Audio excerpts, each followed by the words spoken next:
transitioning now from Cleveland to who our all-star picks would be. Okay.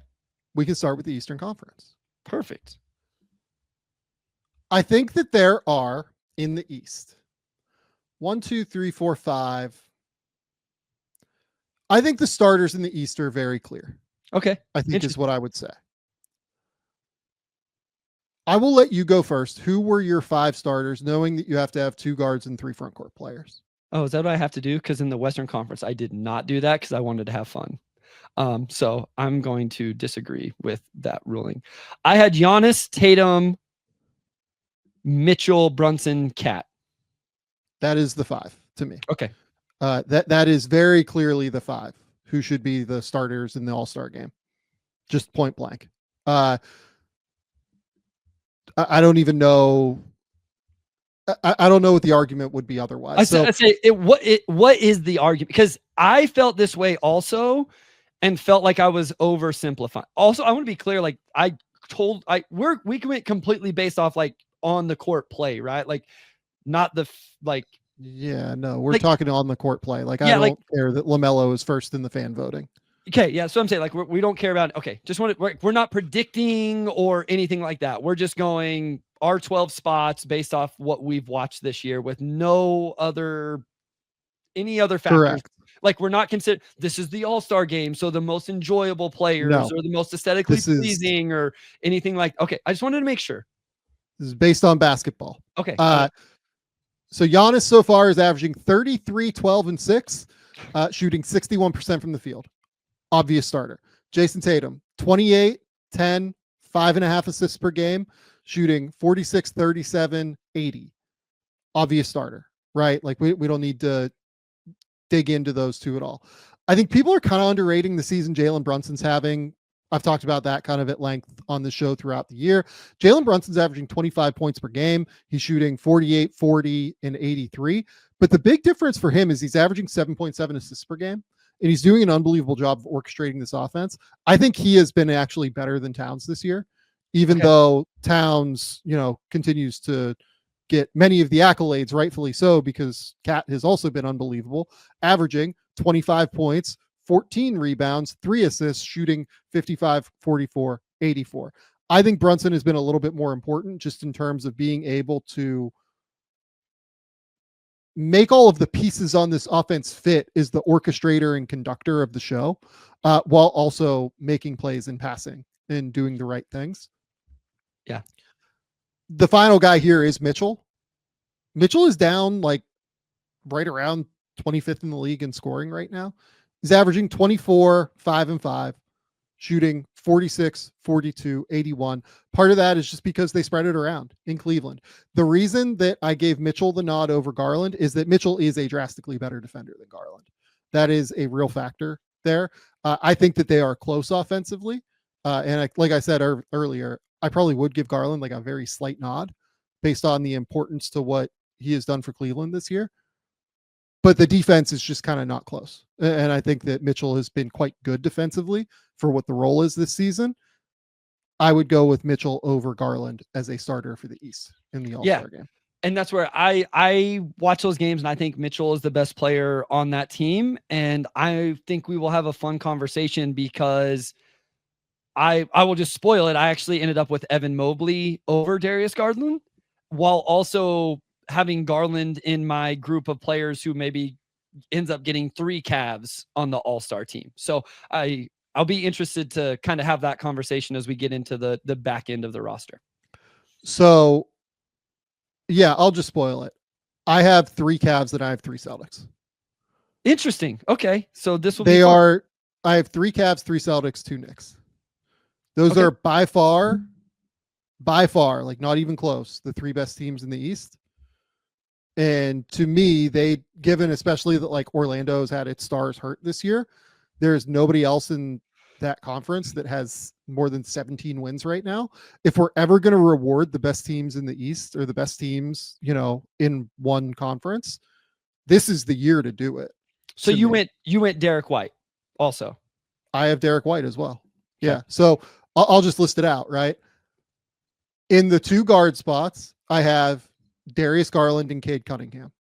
Okay. Because the way that the All-Star is set up, starters, you have 2 guards, 3 front court. Bench, you have 2 guards, 3 front court, 2 wild cards. Okay. So in the 2 guard spots, I have Darius Garland and Cade Cunningham. Yep. We've talked at length about Garland on this episode. For people who are watching like the separate video that we do, Garland has been, to me, the orchestrator of the number 1 offense in the NBA this season. He has been slightly more important, in my opinion, very, very slightly offensively more important than Mitchell. He is averaging 20.5 points per game, 6.7 assists per game versus only 2.4 turnovers, shooting 49, 43, 91. There was a point this year where like I wasn't sure he was going to miss a free throw. He is unbelievable. He's been so critical to me throughout the entire course of this season. Next, though, is Cade, and Cade has been a monster and is deserving of his flowers. Cade Cunningham this season is averaging 24 points, 10 assists, 7 rebounds, shooting 45, 37, 80. If you just watch Detroit, the fact that they are even remotely close to 500 at 15 and 18 is a testament to Cade Cunningham. Yeah. It is basically entirely his show. This team has won more games this year already than they won the entirety of last season. You can look at the efficiency and complain if you want. He is 5% below league average in terms of true shooting percentage, but he's also averaging 10 assists per game. And this team is pretty competitive and is pretty good. And he's taken the requisite leap on defense to where he is not bad on that end anymore. He has definitely made growth and improvement on the defensive end, especially on the ball. He still gets a little bit lax off the ball at times.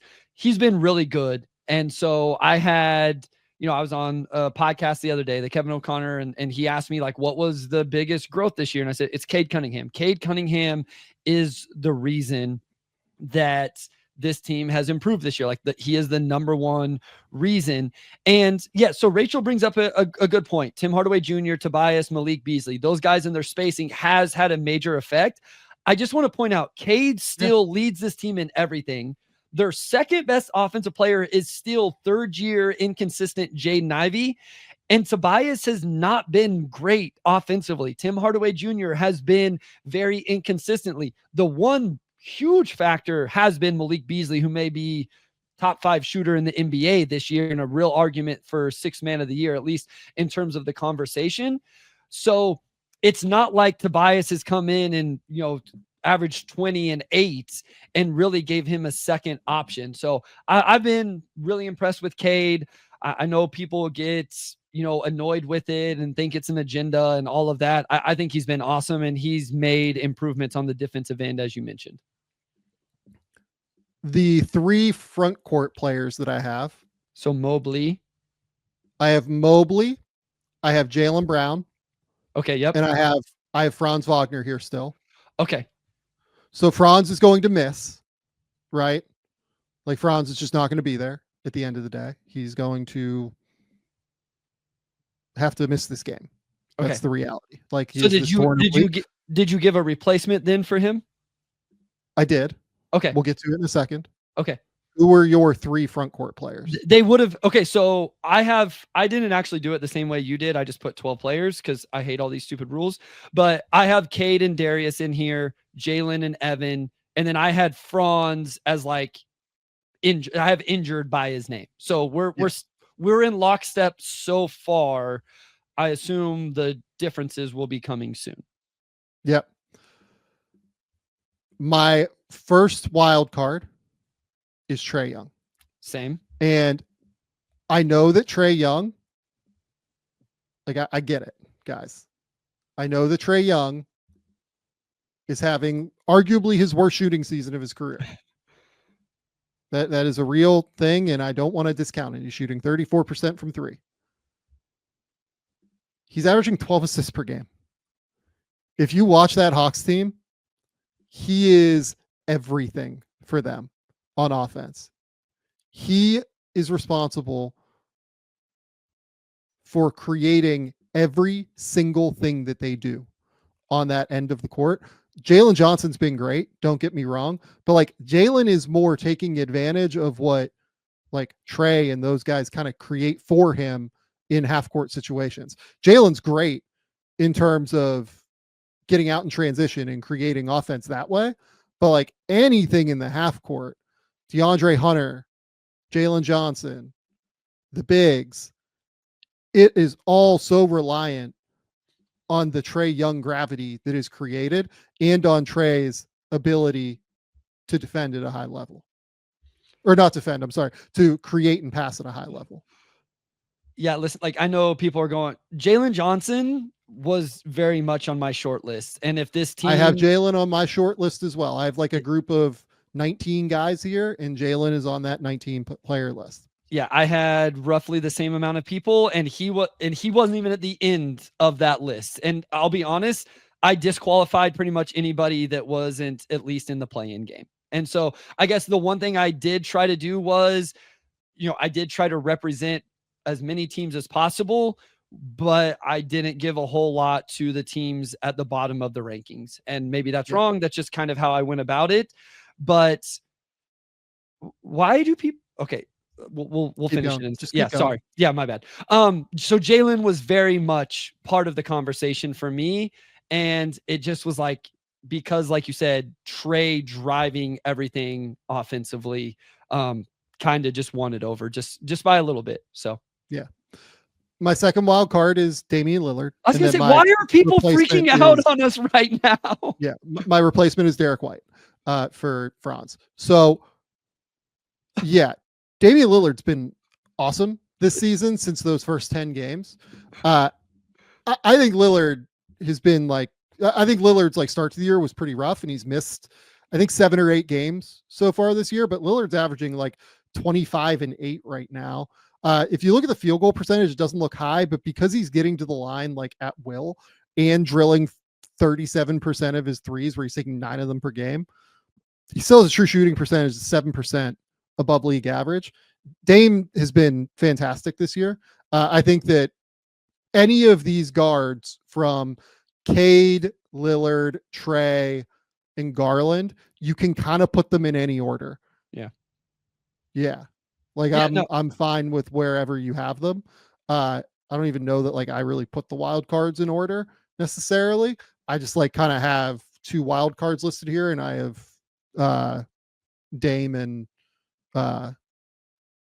Trey like listed. Yeah, I mean, I have them listed right next to each other as well. I mean, the only thing I did for my order was like I did a starting 5, and then I just started filling it out. So here would be my question then, is based off putting Derek White in at the end, because I think this is more of a fun question. The one team then in the top 6 of either conference that would not be represented, assuming I know what we'll do with the Western Conference, that those 6 will at least have one dude, is the Miami Heat. Was that a case of, because here's what I literally did and then wanted to have this conversation. I put Tyler Hero, Bam Adebayo, Jimmy Butler, because I don't know which one. Like, I think Tyler Hero's been awesome this year. I know. Yeah, and I talked about that on post-game theory earlier this week. So like, was it a matter of like not being able to pick between one of the 3? Was it like you were comfortable the Heat not having representation? Like, how did that go in? So I ended up with Bam as the clear guy for me personally, out of that trio. Okay. So Jimmy has missed 10 games. The other 2, I think, have missed. I don't think they've missed any games. They may have missed 1 each, but they've essentially played all of the games this year. Jimmy's probably been the best player out of the 3 whenever he's been on the court, but I don't think the difference has been so drastic that I had to go Jimmy over those 2. That could change in the time before the All-Star teams are selected. Like that, it could just be Jimmy at the end of the day. And Jimmy could very easily jump like a significant number of these guys and end up just being the guy. I went with Bam over Hero for this reason. I think Bam's defense is better than Hero's offense. Okay. If you watch Bam on defense, I still think he's the most underrated defensive player in the league. He does not get talked about as a top 3 or 4 defender in the league still. Like if you look at voting, like people will vote Jaren Jackson. They will vote Evan. Like Bam Adebayo is a better defender than Evan Mobley. He is. He is more switchable. He is a monster. He allows you to play 45 different defensive coverages at once if you want to. Bam is an unbelievable defensive basketball player. I think his defense is better than Hero's offense for as great as Hero has been this year. And he has been so good. If you want to watch the breakdown I just did on Hero, please go watch it. I gave him a lot of flowers. Hero is averaging 24 points per game, 5 rebounds, 5 assists, shooting 48, 41, 85. That's how good I think Bam's defense is. I think Bam's defense is better, like by a somewhat substantial margin, than Hero's offense. On top of it, I think Bam's offense is better than Hero's defense. And I don't think I need to explain that substantially. Hero is not disastrous on defense anymore. Like he's giving real effort, but Bam is like a pretty solid offensive player. And Hero is at best average, at times, a lot of the time below average. Yeah. So I didn't really have an issue picking. And to me, like Bam and Derek White like are fine. Honestly, I went Derek White because I want Derek White to get an all-star game.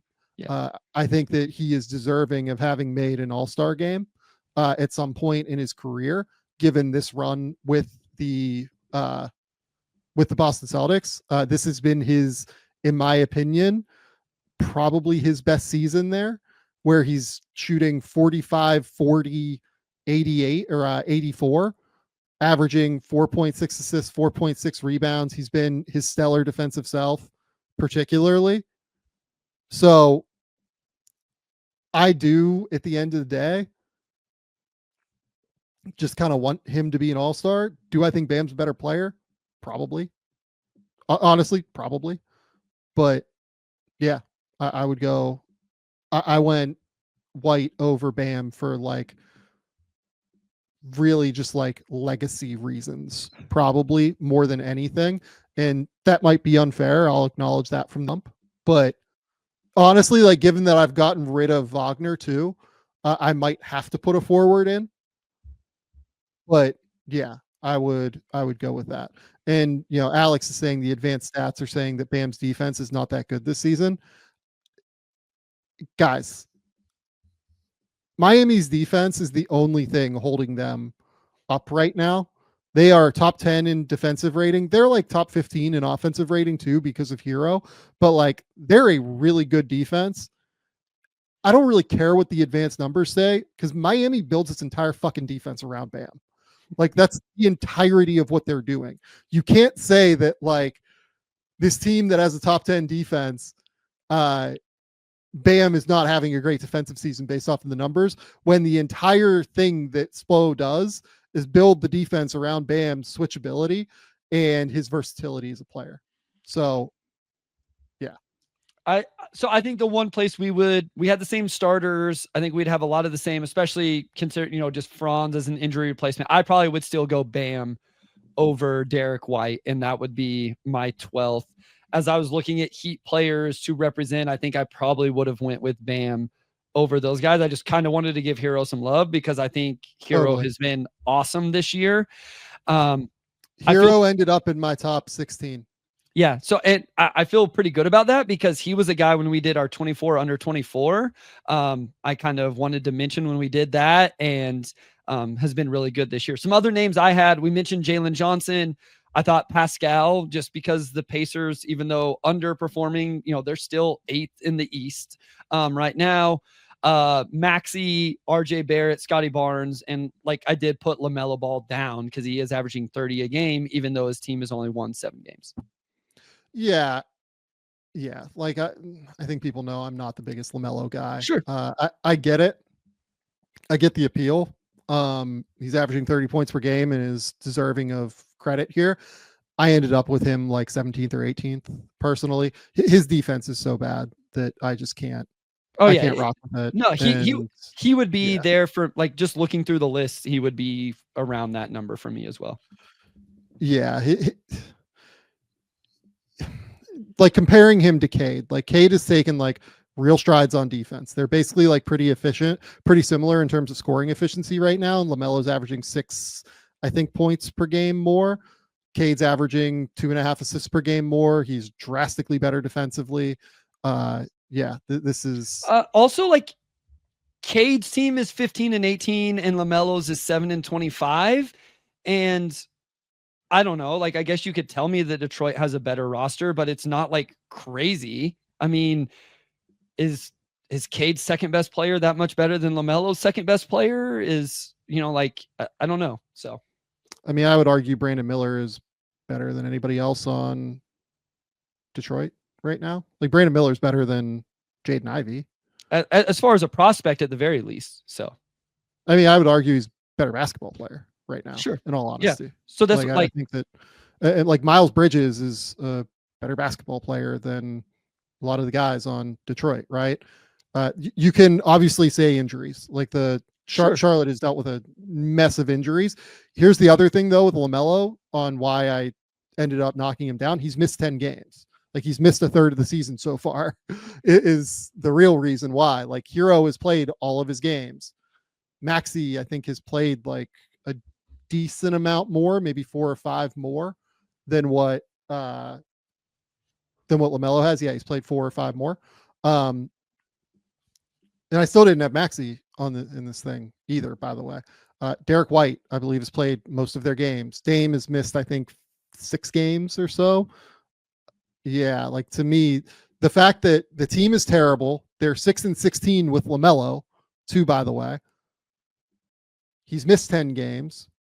He is the worst defender out of any of the guys that we've talked about so far. Yeah. Just in terms of like care, attention to detail, any of it. And I'm like somewhat allergic to the style of play, honestly. Like, I just don't really like it. I didn't really have an issue not having LaMelo. All due respect to him, like he's having a great season. He's shooting, he's averaging 30 points per game. Like, I don't want to disrespect that or discount that.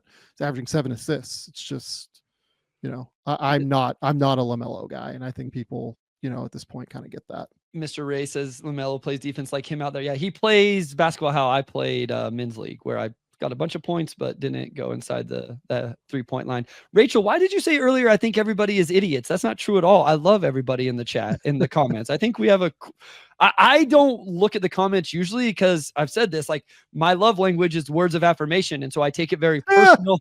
I take it very personal whenever I see the comments that like call me an idiot. But watching it tonight, I very much enjoyed it and missed it because I think you guys provide and bring a lot of really good stuff. So I do not think that at all. Let's get to a quick little note from PrizePicks. PrizePicks is the best place to get real money sports action with over 10 million members and billions of dollars in awarded winnings. PrizePicks has made daily fantasy sports accessible to all. You just pick more or less on at least 2 players for a shot to win up to 100 times your cash. Run your game all season long on PrizePicks. PrizePicks is the best place to get real money action. There are over 10 million members. Like I said a second ago, they invented the flex play, which means you can still cash out if your lineup isn't perfect. You can double your money even if one of your picks doesn't hit. PrizePicks always puts its members first, so all withdrawals are fast, safe, and secure. When my picks hit, I can get my money in as quick as 15 minutes. We are big fans of PrizePicks here. We absolutely love the app and what they're doing for the daily fantasy sports scene. Download the app today and use code GameTheory to get $50 instantly after you play your first $5 lineup. Download the app today and use that code GameTheory to get $50 instantly after you play your first $5 lineup. PrizePicks, run your game. The Western Conference. Yeah. Can I get my starting 5 because it's fun? Yeah. Shea, Jokic, Victor, Jaren Jackson Jr., Anthony Davis. I think they should roll out that starting lineup. Fucking rules. Victor's the guard. So I followed the rules here. Okay. I went Shea, Luka, who might be out for this, by the way. So I do have a replacement here. Okay. Kevin Durant, Victor Wembanyama, Nikola Jokic. Okay. So we'll kind of dive into those 5 real quick, right? Like I don't know that I need to dive into why Shea, who's averaging 31, 5 and 6 and 2 steals and shooting 53, 35, 88 and has been incredible this season on a 27 and 5 teams, on a 27 and 5 team. Like, no, like I don't need to break that down. I feel like in detail. Kevin Durant this year has been amazing. Yeah. He's averaging 28 points per game, 6 rebounds, 4 assists, 51, 41, 84. Like the free throw percentage is actually weirdly down this year for some reason. He is doing anything he can. He's doing absolutely anything he can to keep the Phoenix Suns afloat on defense. They are 24th in defense right now. He is pretty good on that end, in all honesty. Yeah, he is, to me, one of the 10 best players, 15, 12 best players in the league, whatever it is right now, probably 10 best players in the league. Wemby has been incredible. He's the best defensive player in the league, and he's averaging, 26, 10, and 4 with 4 blocks and shooting 48, 36, 88. Wemby's been great. Nikola Jokic, again, not a guy I need to really dive into a lot. 31, 13, and 10, shooting 56, 49, 80. Did you know that Nikola Jokic is currently leading the NBA in 3-point percentage? Yeah, he's pretty good. Hey, have you ever seen it? Have you ever seen his brother in person? Jokic? Jokic's brother is massive. I went up Both to that. of them are. Yeah. I was like, who is this dude?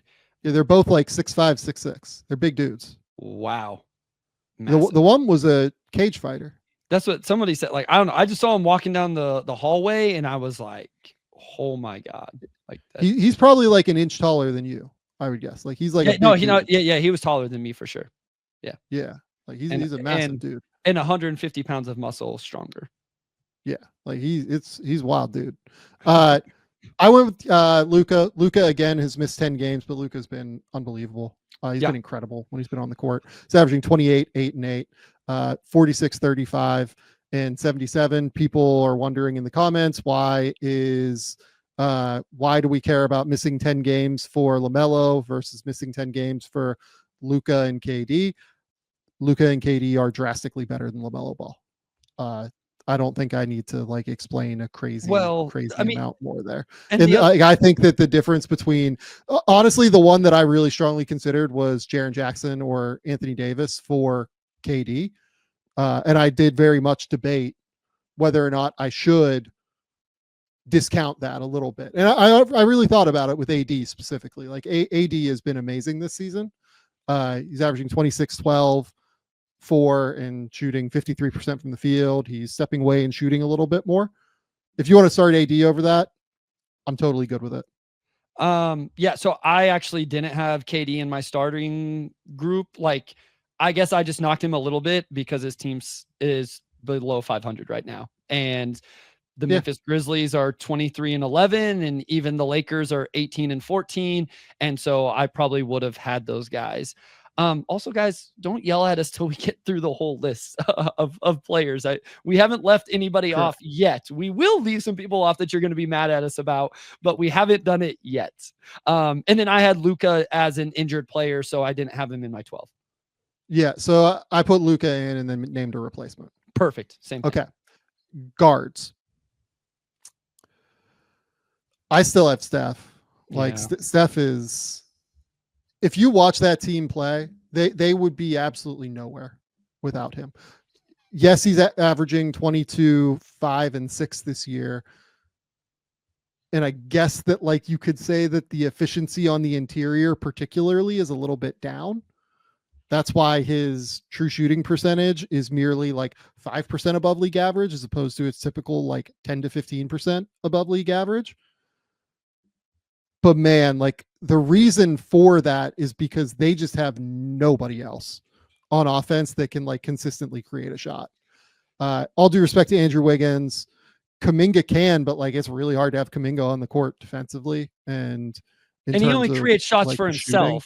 He only, he doesn't pass it at all. Yeah.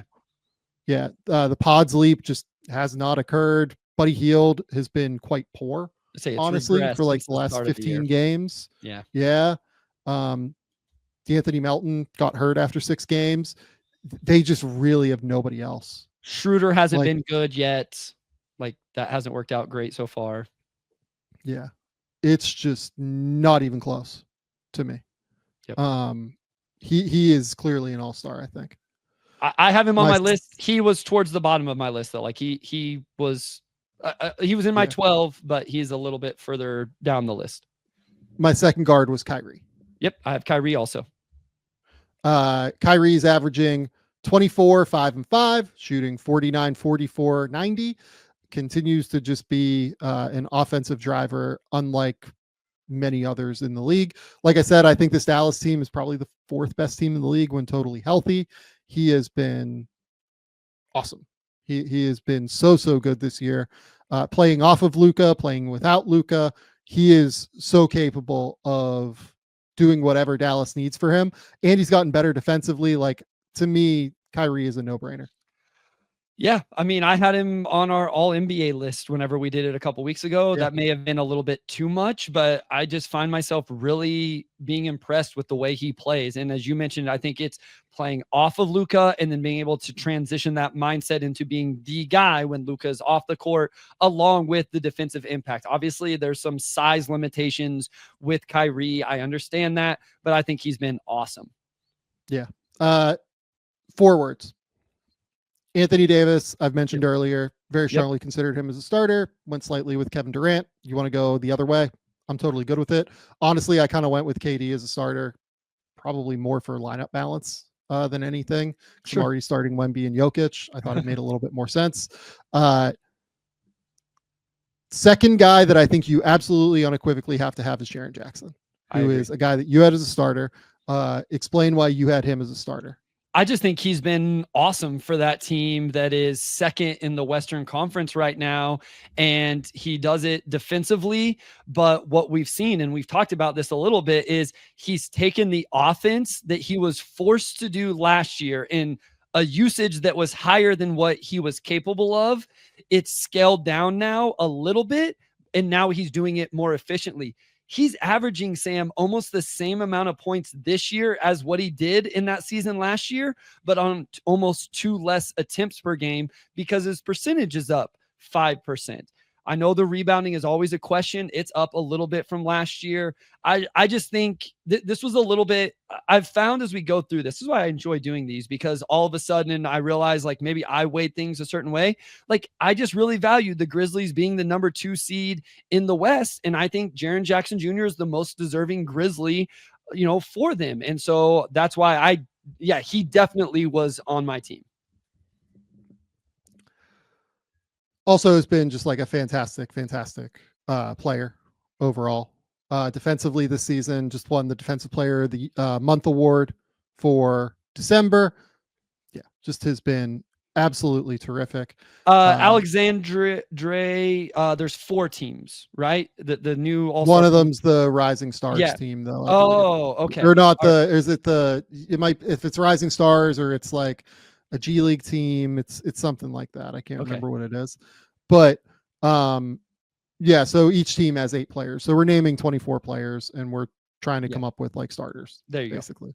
go. Yeah. Okay. Third forward for me. Who did you have as your third?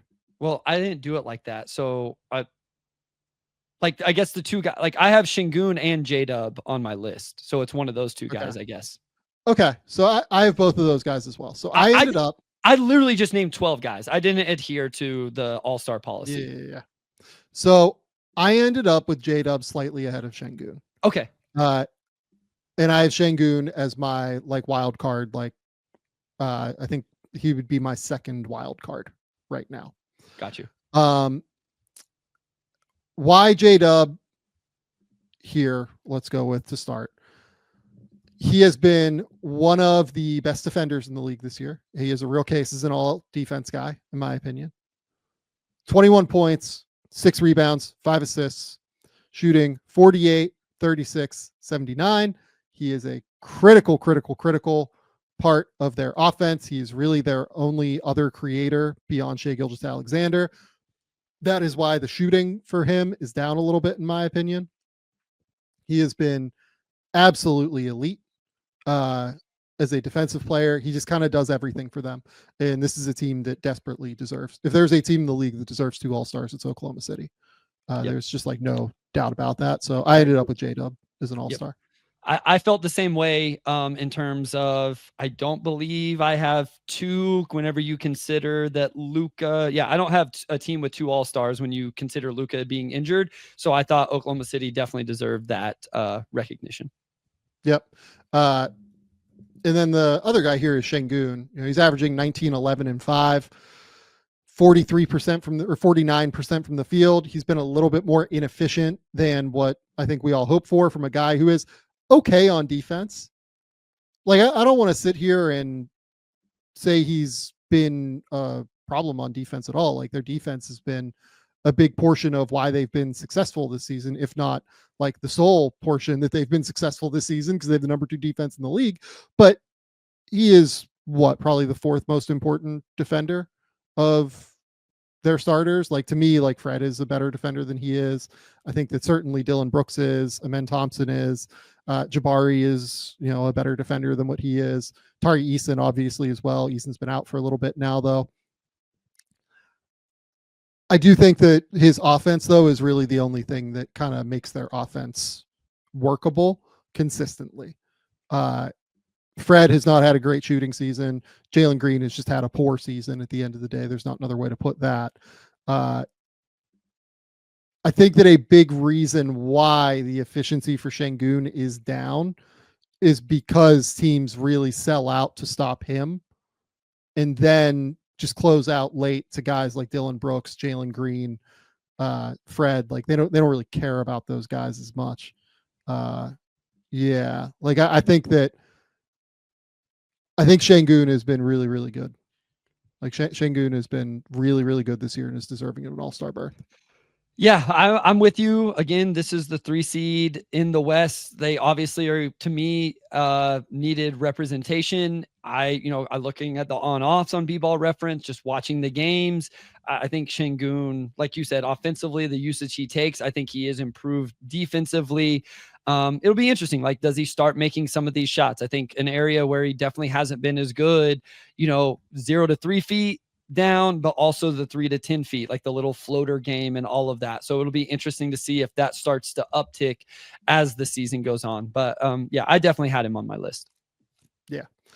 So that was one wild card for me. The other wild card I had was Anthony Edwards. Same.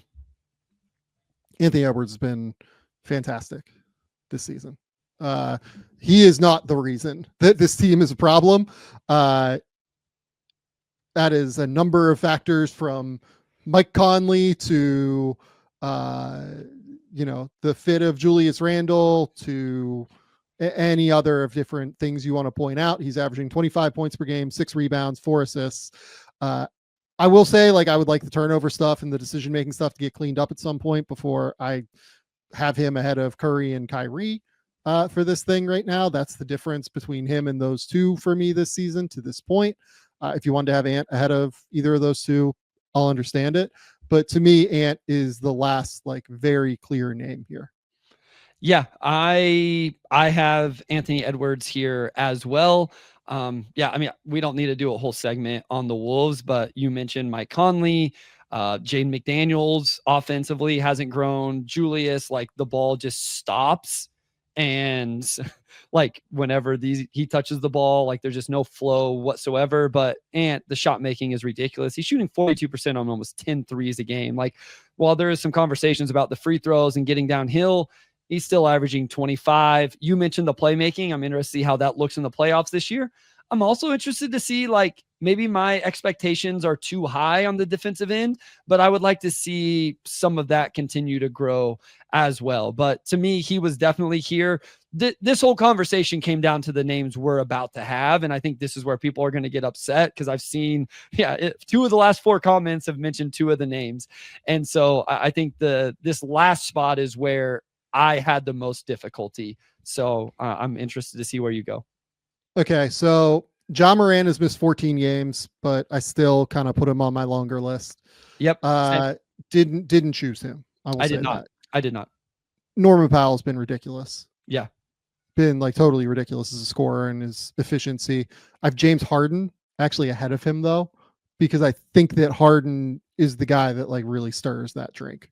If you watch them on offense, like he is the one that has to create an inordinate amount of the offense for them.